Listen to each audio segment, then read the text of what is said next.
Now streaming on Hulu, a wicked true crime.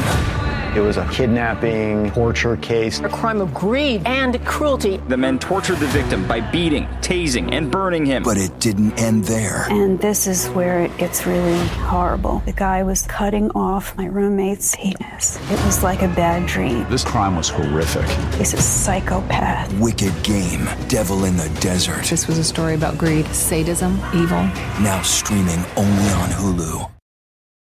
This cold and flu season, Instacart is here to help deliver all of your sick day essentials. Whether you're in prevention mode and need vitamins, hand sanitizer, and that lemon tea your Nana swears by, or you're in healing mode and need medicine, soup, and a lot more tissues. Simply download the Instacart app to get sick day supplies that reinvigorate or relieve delivered in as fast as 30 minutes. Plus, enjoy $0 delivery fees on your first 3 orders. Excludes restaurant orders. Service fees and terms apply.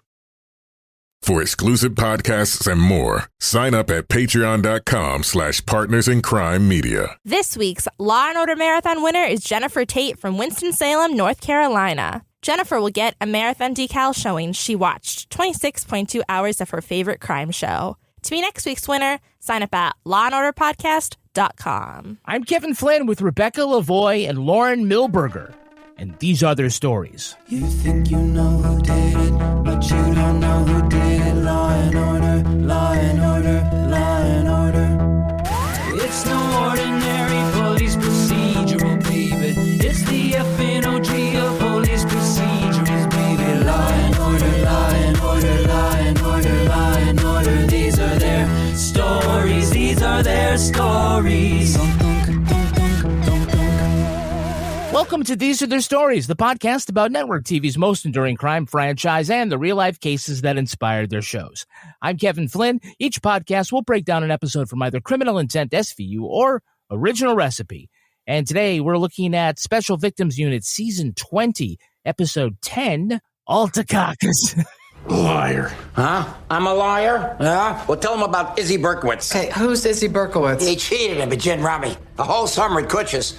$30 he takes from this kid. In 1958, and he's still talking about this it. is about character, and you don't have one. I won't sit here and listen to him. Yes, you will. Joining me to do just that is true crime author and the host of Crime Writers On and Netflix's You Can't Make This Up podcast, Rebecca Lavoie. Hello, Rebecca. Hi, Kevin. And rounding out our panel is our special returning guest from FYI, the Murphy Brown podcast. It's Lauren Milberger. Hello, Lauren. Oh, I'm so excited to be here.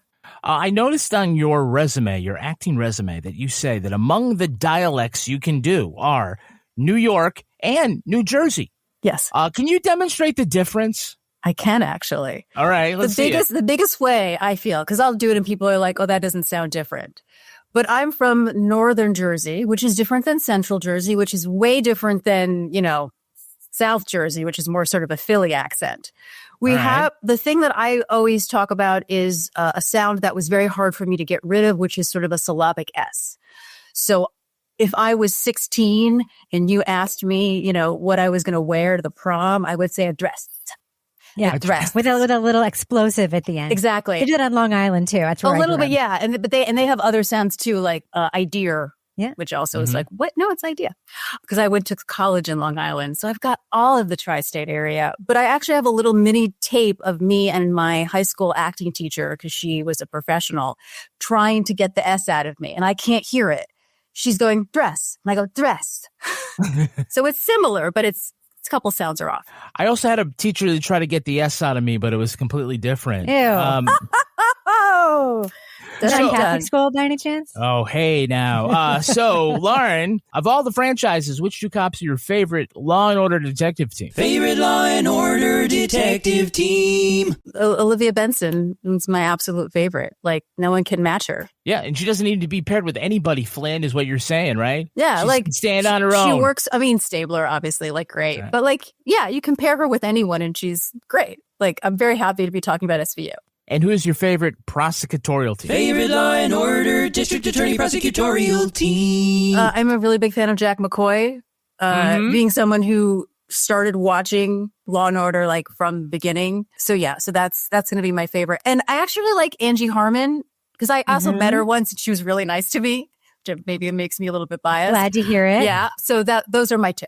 I wonder, because you did the Murphy Brown podcast for many years, and then Murphy Brown came back.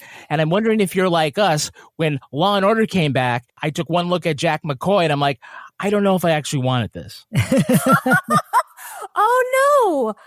I was on set every Friday for filming, so I'm a little biased because we had just started the podcast in October, and then they announced it the next year, January. We had no idea. And we had already had a couple of people on the podcast. So we started to become friends with people, and they filmed in Queens. So it was like perfect. So I don't know. I'm a little biased. Notably, we have never been invited to any of the Law and Order sets. Just throwing that out there. No, we were removed from several, but we've never been invited. All right, let's take a look at the first half of this episode. Special Victims Unit, Season 20, Episode 10. Alta Kockers. Better say that. Very good. Right. Very good. Very, very authentic. So after reading from her edgy novel about her time as an underage prostitute, author Bobby O'Rourke is discovered bludgeoned in the alley behind the bookstore. The detectives learn Bobby is not just an author, but a male sex worker who's been turning tricks on 12th Avenue. So if his book is true, he ran away at 13 years old and he supported himself turning tricks at truck stops as he hitched rides to New York. As if being transgender wasn't tough enough. Yeah, but Bobby's not transgender. Robbie just figured out that he made more money pretending to be a teenage girl. And once he got to New York? That's how he paid his rent. Until the book, I guess. Video shows a man following Bobby outside before the attack. The publisher tells Finn and Carisi that his manuscript turned up unsolicited in the mail and his checks go to a direct deposit account. Rollins tracks a credit card purchased by the suspect to a guy by the name of William Glover, suburban husband, father of two, and I know you think I'm gay, but I'm totally not. Glover admits to the murder, saying he thought Bobby was a girl named Tammy until he saw him on the poster for the book reading. And so ends another 9-minute episode of Law & Order Special Victims Unit. But if Bobby was making big money as an author, why was he still doing sex work on 12th Avenue? The publisher admits he picked the murder victim up on the streets and made him appear in public as Bobby because no one's ever seen the real author. Believing the actual Bobby could identify the adult perpetrators in the book, the detectives traced the IP address of Bobby's computer to a creepy uptown mansion. After picking the lock to get in, Finn and Carisi discover the home belongs to a pair of stereotypically elderly Jewish brothers who are also hoarders.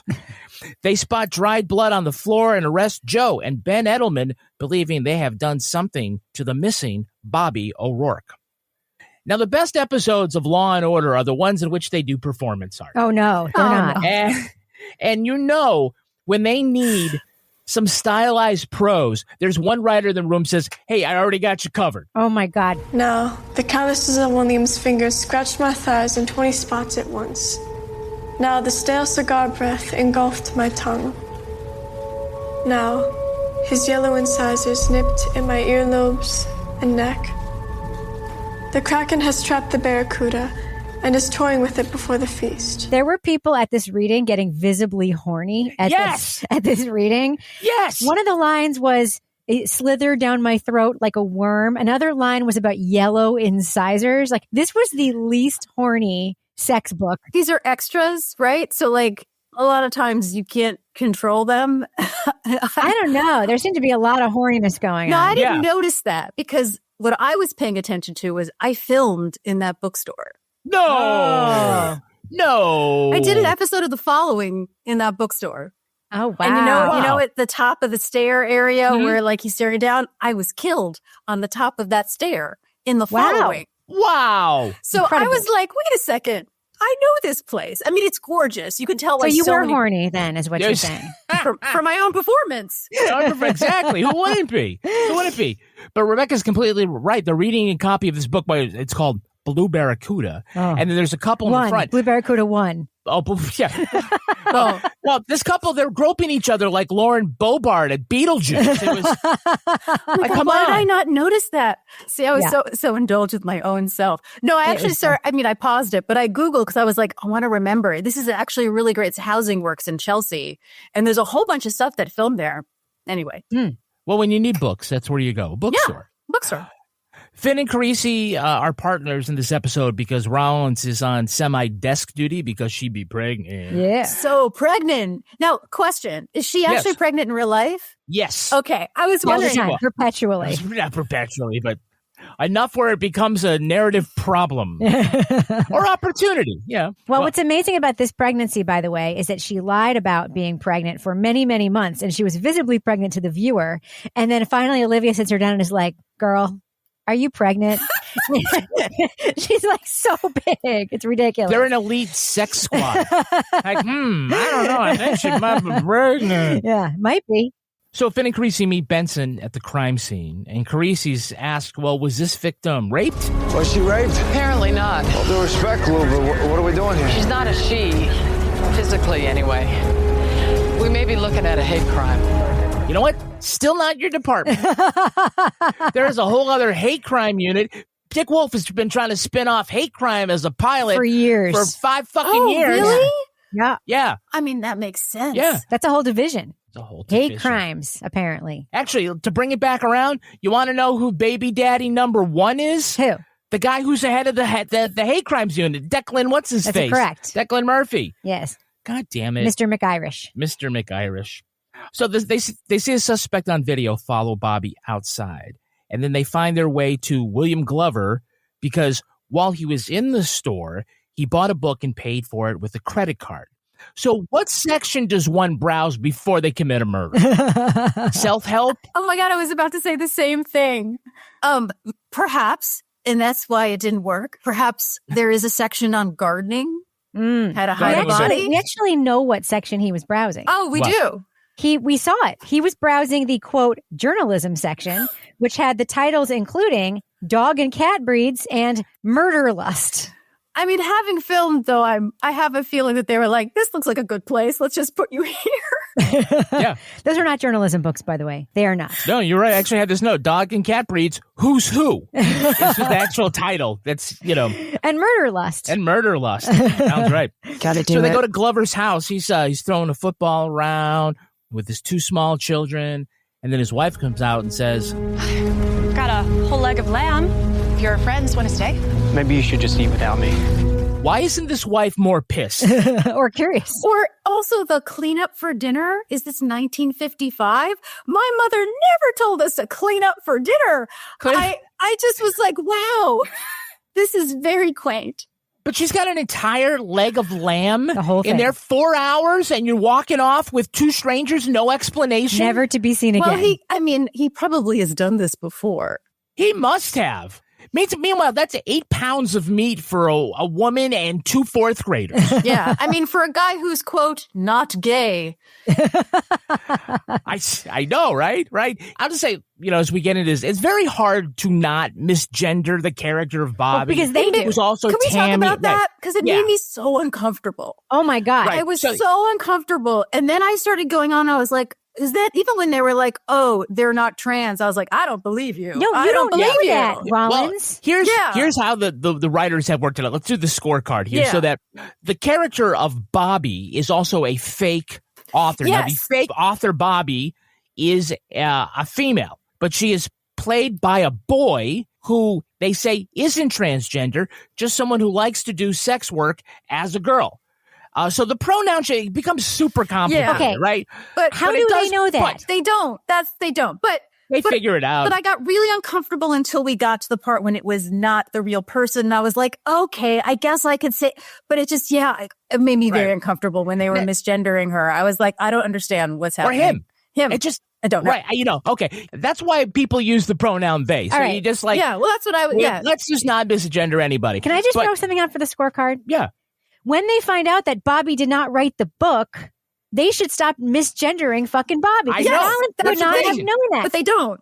No, they keep doing it. They keep calling her him. And the only reason we're really bringing it up is because it does play to the motive of the murder, which is this, okay? Super complicated. But Will, the murderer, picked up, quote, Tammy, who he thought was a woman. And then later he saw a flyer on the subway for the book reading and realized that Bobby was a boy and came to kill him. Except everybody in this world thinks Bobby, the author, is also a girl. Exactly. So why is he coming there to kill a boy? Right. It's really incoherent. Yeah. It really is. Okay, why don't you tell us what happened? I took a brick and hit him and hit him. I know that. What we're interested in is why. You think I'm gay? You think I'm gay. And I'm like, you walked away from a leg of lamb with two dudes. It's coded. All right, let's take a look at our cast. It's our very special guest star, Mr. Judd Hirsch. Yay! He's playing older brother Joseph Edelman. Yeah, she came every Tuesdays and Fridays, Charisse. To clean. She also made soup, terrible soup. I never had the heart. But my schmuck brother, he's always convinced she's stealing. Stealing what? My Meshuggah brother, he puts quarters all around the house. All of a sudden, one is missing. She's a thief! And he fires her. Judd is probably best known as Alex Rieger on Taxi, but he has had recurring roles on Numbers, Dear John, and Damages. Judd has 2 Emmys, 2 Tonys, a Golden Globe, and 2 Oscar nominations. Wow. Yes, he does. Holds the record for longest time between first and second nominations from 1981's Ordinary People and 2022's The Fabelmans. Wow. He's amazing. Yeah, it was incredible. Yeah, he's almost 90 years old. He's incredible. Yeah, I was really hoping he was going to win that year, but unfortunately, no. But hey. He's still got plenty of time. Oh, sure. Yeah. He has been doing stage performances with Taxi alums like Danny DeVito and Mary Lou Henner. And who will ever forget his starring role in the infomercial for the Ionic Pro Turbo air filter? I thought you were going to say reverse mortgages. So the Ionic Pro Turbo air filter, here's an online review. No fan, no UV lamp. Inaccurate listing. Oh. Returned. Oh. I bought this unit because the listing stated that it had a 3-speed fan and a UV lamp along with the Ionic filter. It lied. The TA500 only has the Ionic blade filter, and the only air movement is caused by the Ionic filter operation. So yes, the filter is very quiet because there is no fan.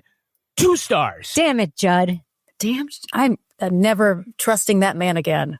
There is, by the way, I saw this on, well, of course, TikTok, that so many people buy these filters and they are shocked to know, after using them for years, that when they open them up inside, they came packaged with a plastic bag around the filter, and they've never taken it out. Oh, wow. I was just talking about this because because of the fires in LA, obviously, like a lot of people are getting them, and someone did a video, and I was like, the directions literally say to take it out and take the plastic out. I don't understand. Am I the only one who reads the directions? The impatient and the illiterate are out of luck. That's true.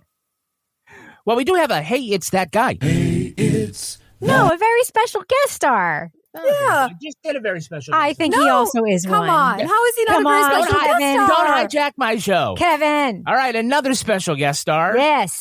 It's our very special guest star, Wallace Shawn. Yay! You know what I'd like? A corned beef sandwich from the Carnegie Deli. That place closed 2 years ago. And nobody told me about the Shiva. Yes, it's inconceivable that My you would Dinner with recognize. Andre, Princess Bride, Cosby's Neighbor. He's a lovely, lovely human. Mm-hmm. He came to see a show I was in, and he came up to me and told me I did a good job. And I was like, oh, hi. Wow. Mr. Person who is famous, and I love your work. And I just went, thank you. He walked away. He was walking out at the time. It wasn't like he was pausing. He just was like, oh, hey, good. And I was like, thank you. Well, now I got to know, what was the role? It was an off Broadway play. I think he knew someone who was in the show. Oh. That's 3 offs. It was My Dinner with Andrea. It was at the pier. It was at the yes. It was at the pier, and it was a 10th anniversary for 9/11. It was a beautiful play, but I think he just knew someone in the cast. Sounds like a lot of laughs. Yes. So Wallace has said of his childhood, quote, "Before I was 5, I did have a lot of time on my hands. I had no job and really no career, and I spent an awful lot of time listening to records. I got to say, if you don't have a job by the time you're 4, you're a bum." Exactly. Well, when your dad runs the New Yorker, I mean, you got high hopes. It's true. Did you know that, Rebecca? I did not. His brother is Sean Wallace, the composer, and his father was the longtime editor of the New Yorker magazine. Wait, Sean Wallace is Wallace Shawn's brother? No, I got that backwards. Hey, I'm the dyslexic. What's happening here? Forget I said any of that. Do not cut that. It just Lauren is coming like with so much knowledge. I really feel like I need to up my game here. Okay. All right. So I guess if that's a special guest star, then here's our Hey, It's That Guy. Yeah. Okay. Yeah. Hey, it's that guy. Who is playing the defense attorney, Evan Braun? The law says that a mother has to take care of her kids when they're young. You would think there would be a law that says they have to take care of her when she gets old. Oh, it's that guy. He's in all of these things. That's why it's a Hey, It's That Guy. You've said his name so many times, I didn't think I had to remember it. He's a defense attorney all the time. He has the punchable face. Oh, he does have a punchable face. He's one of the punchable faces. Yeah. This is the first time we've got to talk about actor Michael Kostroff. How can this be the first time? That's nuts. Well, he's had 9 Law & Order Universe appearances. Among his smarmy characters include Rizzy on The Deuce and the dirty lawyer Murray Levy on The Wire. That's right. Oh, that's where I know him from. Okay, he was the drug dealer's lawyer, right? Yes, he was, yeah. Now, for a long time, he maintained a blog called The Weekly Curmudgeon, in which he opined on various topics. My favorite was his extended rant about businesses that call themselves world famous. They include Joe's world famous pizza in Athens, Alabama. Gus's world famous spicy fried chicken in Atlanta. World famous pho noodle shop in Ogden, Utah. World famous Barber John's in El Dorado Hills, California. In the world-famous Crochet Museum in Joshua Tree. Oh, come on. To be fair, that one is world famous. I used to have a joke about that in my Twitter bio. Which is what? Because, it's a line from To Be or Not to Be, which is my favorite Mel Brooks movie. I know it's an odd choice, but it's the first one I ever saw. And it's about the theater. He wants to do Hamlet, and he says, I'm world famous in Poland. Very and once much someone asked me, they were like, are you world famous in Poland? And I said, no, it's a joke. Well, do you recognize the actor playing Officer Eddie Montero, the cop who saves Carisi from the bookcase? Oh, when Carisi's trapped under there like a bug? Man down, man down. Yes. You okay? Come on, get this thing the hell off me. Well, that gentleman's name is Eddie Hargitay. The cousin of Mariska Hargitay. Yeah. No way. Baby friend. Yeah. Yeah. Oh, how cool. Like Mariska's father, Eddie's father was from Hungary. His mother was from Vietnam. And they met in an English as a second language class. Wow. Love it. I guess that's why he makes such a good hang with Carisi, because he sounds like he is also speaking English as a second language. Come on. I love Carisi's accent. Oh, I'm sure you do. I do. You know, the cop that brings them in to discover the body, that is my friend Erica. Oh, wow. Whoa. What you got? A book reading in the store, followed by a signing and cocktails. The author, Bobby O'Rourke, comes out here with a glass of Chablis to grab a smoke. Wham! A brick to the head. Rinse, dry, repeat.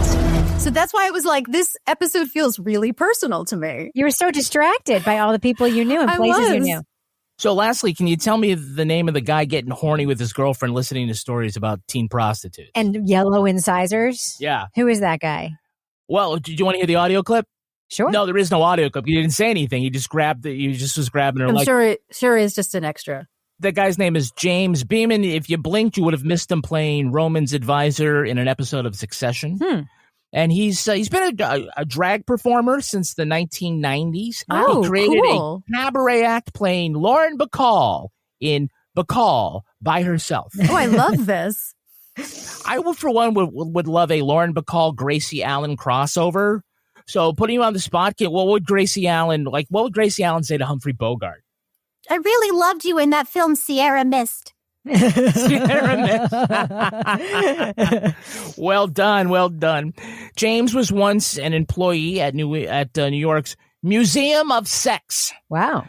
Currently, the Museum of Sex has an exhibit. It's called "I Licked It, It's Mine." Cool. Me too.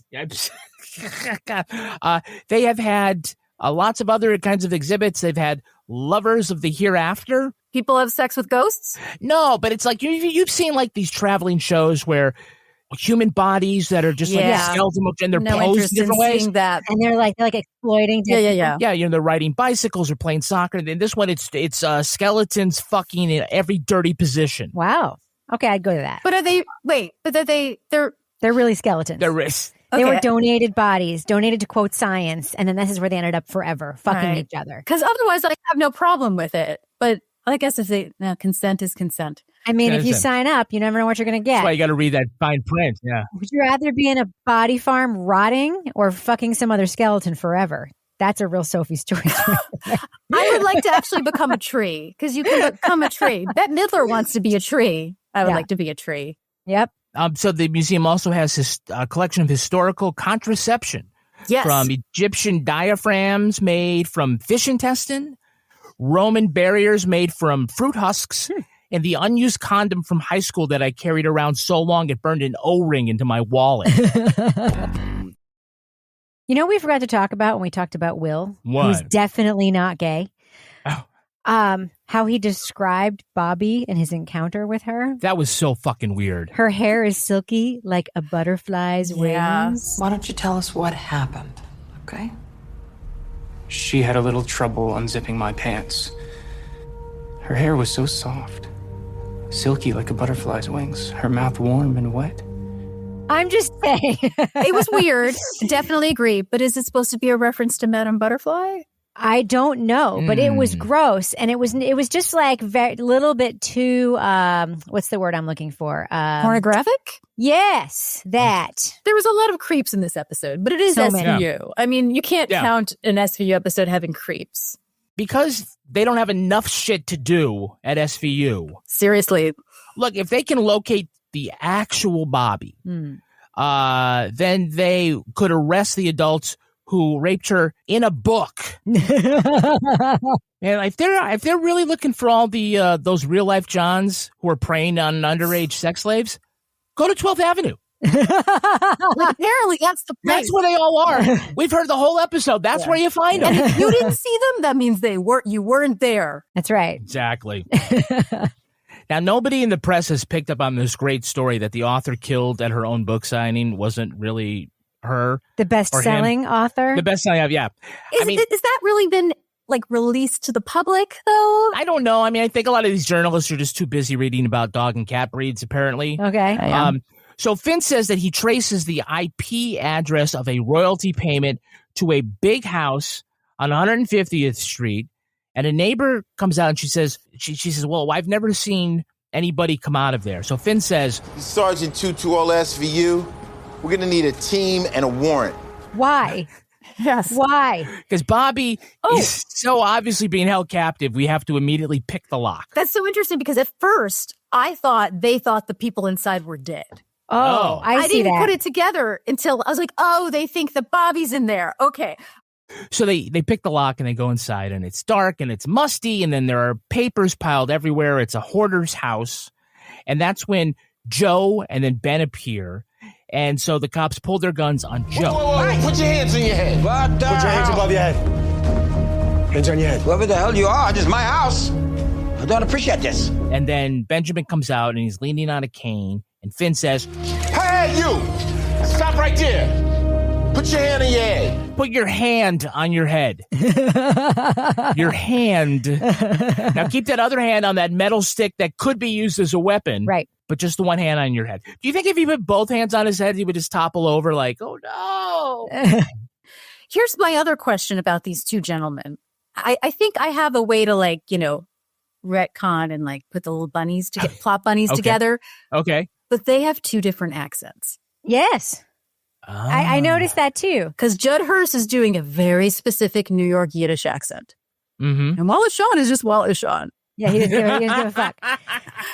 Lauren, why do you think they have two different accents? This is what I decided in my head. Since Judd Hirsch's character is older, they probably are not originally born in this country. That's my guess. That their parents were immigrants. This is what we could say. And then, so he has the accent because he's older, but Wallace Shawn is younger. And when they came over, they're young enough to speak English really well, right? But he was old enough to not get rid of his parents' accent. Got it. That's actually not bad. Yeah. Or the actors just didn't really try that hard. Oh, no, that's why. That's what I think. I love Wallace Shawn, but maybe he does. A Yiddish accent is hard. He may just not do one. Or it's hard with a lisp, yeah. It is hard, but also they may not have talked to each other. So you both come to set with your own preparation.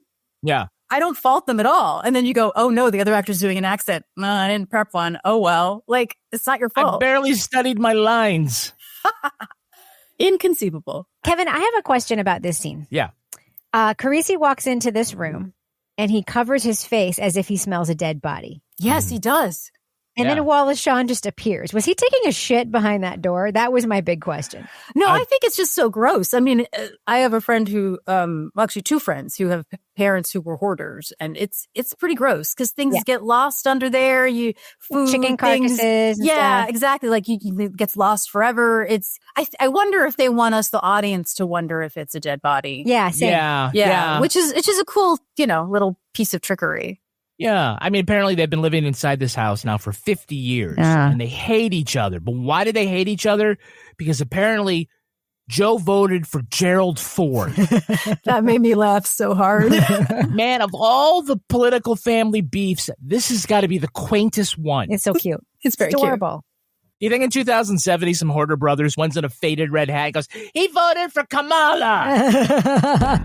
Now let's take a look at our portfolio on Acorns. Oh, Acorns. Yes, right? yes. Okay, so you don't need to have an expert in investing. Acorns will recommend a diversified portfolio that fits you and your money. So we've been using Acorns for quite some time. More than a year. What is Acorns? Acorns is an app that allows you to automatically deposit roundups from your purchases and additional money automatically every week. It just goes into your investment portfolio and you don't have to do a thing except watch that money grow. It's a great opportunity for your money to grow. Basically, what you do is you set up your investing. See this here? Yeah. This shows you everything that I've invested in my investment account, everything I've invested in my SEP IRA, which also allows me to do. And if I tap on the investment, it would bring down... Oh, look at that. Yeah. I like how in the app you can select what level of risk you want to take. And depending on your investment goals, that's how you pick that. But you know what I really love, Kevin? What's that? Acorns has all these partnerships with places to shop where a little thing will pop up and say there's an offer to get 2% of this purchase deposited into your Acorns account. And I just started using that a few months ago.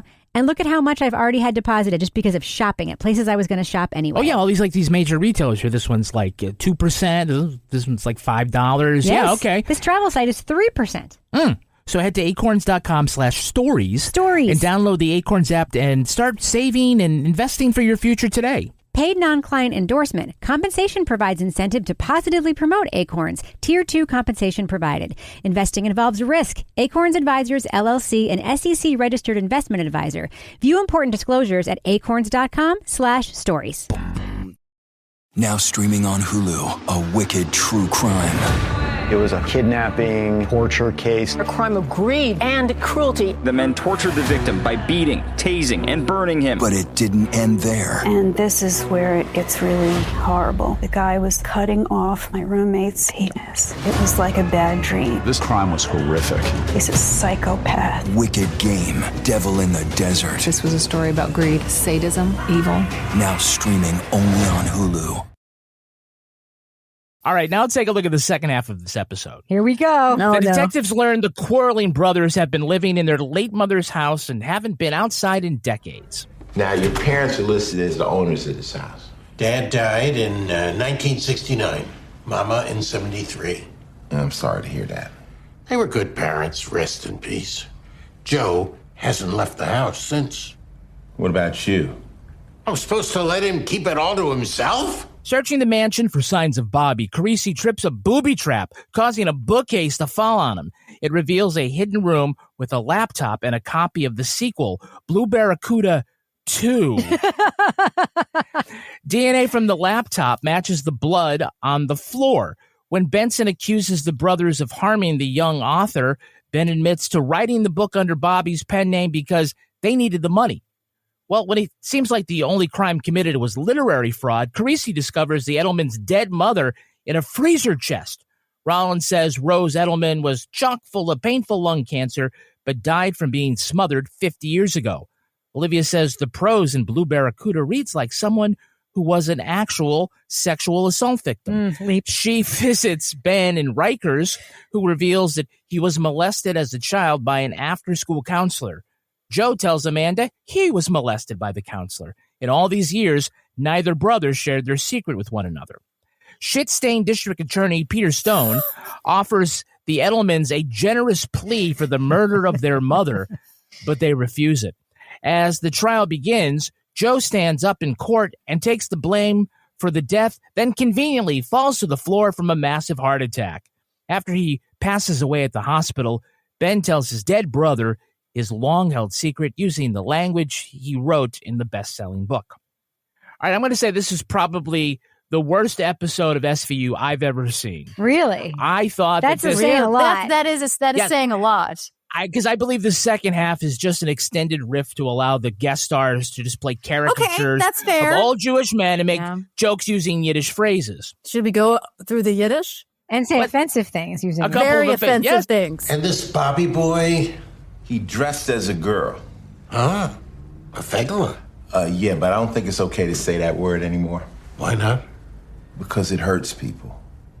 It's just a word? Yeah, but words can hurt more than a gun. To who? Remember Ice-T said words hurt more than guns? Yes. And I'm like, they do not actually hurt more than guns. Well, maybe let's do this. Are there any words that you don't know what they mean? Oh, no, I knew all of them. Oh, you knew all of them? All right. I grew up in New York, man. Come on. Yeah, it's pretty standard Yiddish. My racist neighbors would say this shit all the time. That's what I was going to say. It was like, the racist ones you may not know unless you knew someone who used them, which is why I was like, but these are words that, well, schmuck, for example, which I will say, Lenny Bruce was arrested on stage for.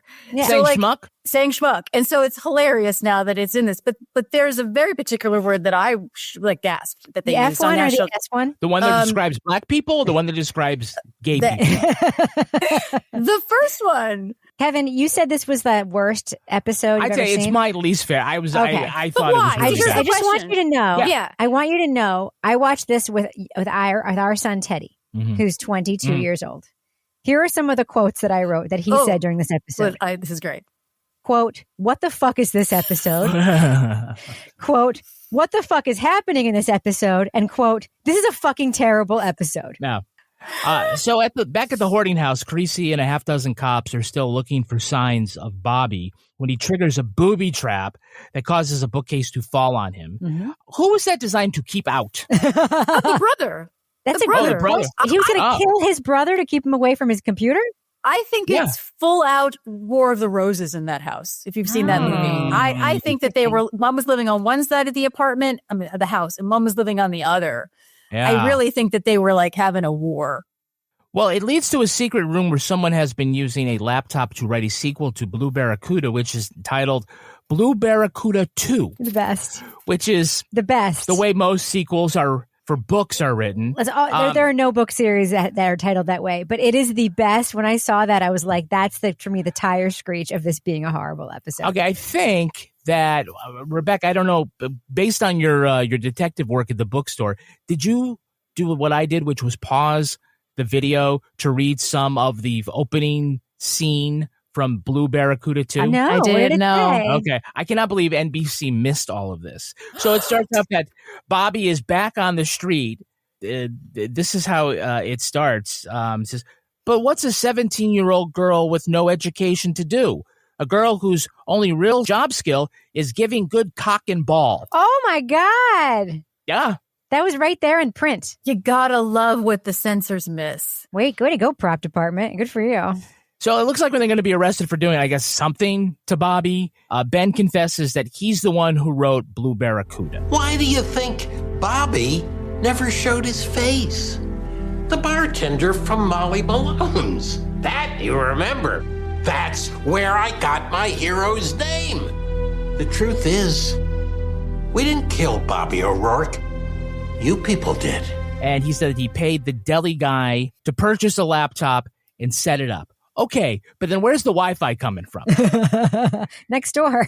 Next door is still from next door? Wait, why did he need Wi-Fi? Wasn't the manuscript mailed to the publisher? Yeah, but apparently there's an IP address. True. Is that the only way? Yeah, because that's what I thought. You can do an IP address. Got it. Plus, the only way that he would know about modern times would be Wi-Fi. Looking at the computer. The only thing I can think of, because I really was wondering, does this take place in the 50s or does it take place now? I don't quite get it. Benson said that they matched the DNA on the keyboard to that dry blood stain. So the guy has been shut in for 50 years, and suddenly he's introduced to the internet. I know what the DNA on the keyboard was. Oh, no, not my Wally. Do not do that to my Wally. Kevin. Ben says he got the nom de plume from the bartender Bobby O'Rourke from Molly Malone's, who died in 1973. I did like that little exchange where they're like, "You died. What are you talking about?" Yeah. But do you believe these two guys were regulars at a 1970s Irish bar near 150th Street? Sure. Maybe. Why not? Why not? You think they blended in with all their Nashugana? And It was Why the not? 70s. it was the 70s? Okay. Bronx bombers, blackouts, serial killers. People were really not worried about who was in the bar with them. Exactly. Ben said that he needed the money, so instead of, I don't know, getting a job, he decides to write an 85,000-word novel about an underage prostitute and blind mail his only copy to a niche publishing house. Yes. Step 1, rape fantasy. Step 2, Kinko's mail service. Step 3, profit. There were some clues, though, within the book that it was written by an old Alta Kockers. Really? Yes, on page 110, Bobby said her John had an enormous Schwann sticker. What? No? You did not say that. Yes. I think And Mel then Brooks said that. Oh, yes, right. But then she did later say that she liked to get it in the Turkish. If you like the words food, football, and 40% off, then Instacart has the perfect big game deal for you. Right now on the Instacart app, you can get $10 off a $25 order of eligible game day essentials like chips, dips, sips, and chicken strips. So what are you waiting for? Free snacks with your order? Because, yeah, Instacart has those too. Fees, taxes, and terms apply. Eligible items only while supplies last. Expires on February 9th. All right, let's take a look at the real-life story that inspired this episode. It's time for Rip from the Headlines. You think you know who did it. You think you know who did it. But you don't know who did it. You don't know who did it. Rip from the Headlines. Characters in this episode are inspired by Homer and Langley Collyer. In 1929, the brothers inherited a brownstone on Fifth Avenue in Harlem. Homer was a lawyer and Langley was a concert pianist. But when Homer lost his eyesight, Langley quit music and stayed home to care for him. The brothers became recluses and hoarders. Over time, the four-story home became chock-a-block with a variety of junk. This included newspapers, furniture, 25,000 books, and an X-ray machine. They made their way round the home through small passageways and lived in nests amongst the clutter. They built booby traps to crush any intruders. Despite a tidy inheritance, they refused to pay their taxes. When coppers attempted to present a foreclosure notice, they were blocked from entering the home by a floor-to-ceiling wall of junk. In March 1947, police found Homer's body in the junk-filled home. He was slumped in a chair, dead from starvation. Langley was nowhere to be found, and cops suspected he had something to do with his brother's death. Later, when cleaning crews came to empty the house, they found Langley's body buried in a small tunnel. He tripped over one of his own booby traps while delivering Homer's food and was crushed by a pile of newspapers. After the burial of Homer and Langley Collyer, authorities removed 120 tons of debris from their home. Wow. This sounds familiar. I wonder if this was on the Bowery Boys. This is vaguely sounding familiar. Oh, yeah, it is a quite famous case that has been picked up in other media. I just want to point out, the last week's show, that story seemed to be based on author James Fry's story, but we talked about instead the J.T. Leroy scandal. Well, that wasn't quite on the money, but this week, the setup about Bobby O'Rourke is completely on the nose with the J.T. Leroy scandal, including having a gender-fluid person come and impersonate the author in public and whatnot. Oh. We're all now educated about the first half of the episode. Yeah, and they had even talked about celebrities being a fan of Bobby, which is the case with J.T. Leroy. Now, let's move on to this rip from the headlines. Who here would like to spend 25 years alone with their sibling and a barricade from Les Mis? Not me. That's for sure. No. So we all have a little bit of a pack rat in us. These gentlemen suffered from a very complex disorder, obviously. Have to wonder about just the things that you have around your house that you haven't gotten rid of, all right? I have to ask you, those things that are piling up, have they not been moved along because of your inability to decide what's important to keep and whatnot, or that you have a real attachment to the items that maybe might be not appropriate, or maybe you're just completely in avoidance? I think it depends on what we're actually talking about here. Like, I do collect things, and my sibling doesn't, actually. Is the complete opposite. You won't wind up in a house with him then. Take a picture of it is his thing. Which, listen, if that's for you, it's fine, right? But I mean, I have every playbill of every show I ever saw. I have tons of memorabilia and things that I've kept and ticket stubs, and which have an emotional, personal, absolutely connection to. And that makes sense. Those are souvenirs, and there are other mementos from your life. But they're also going to start a fire in your house someday. Perhaps, right?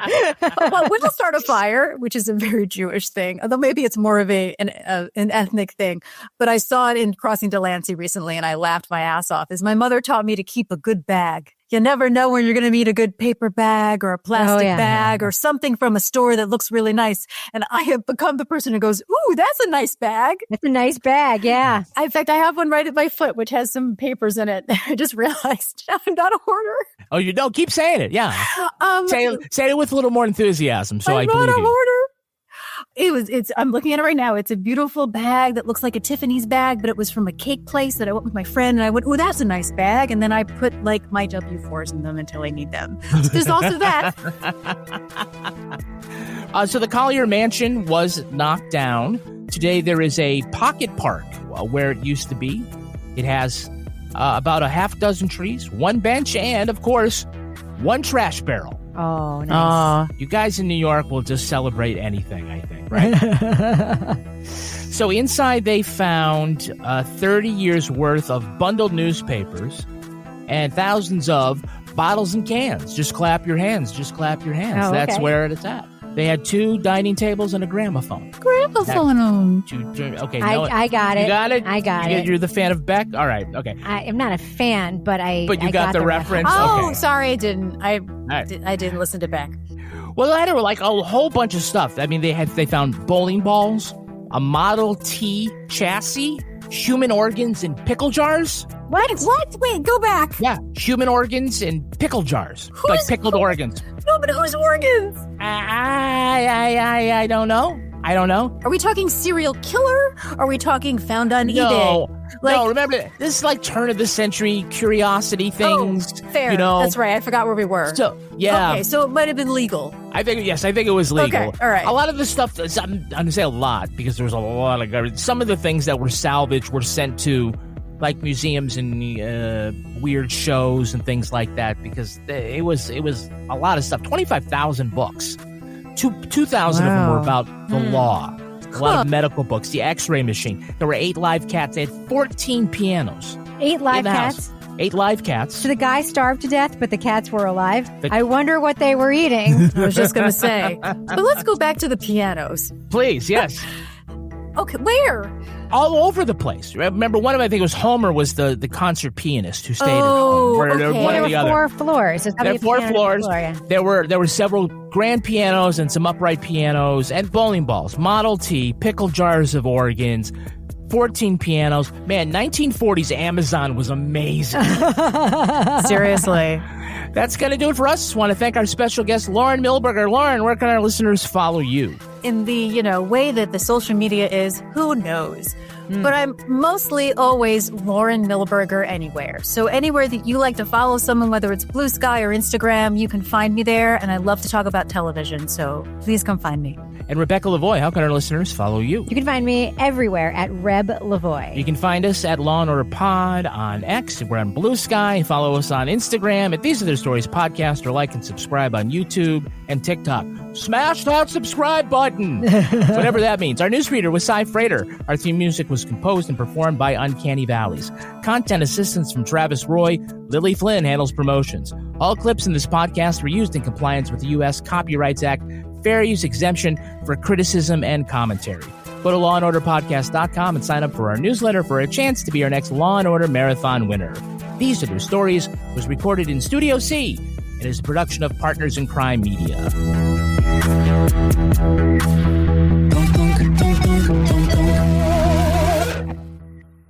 Partners in Crime Media.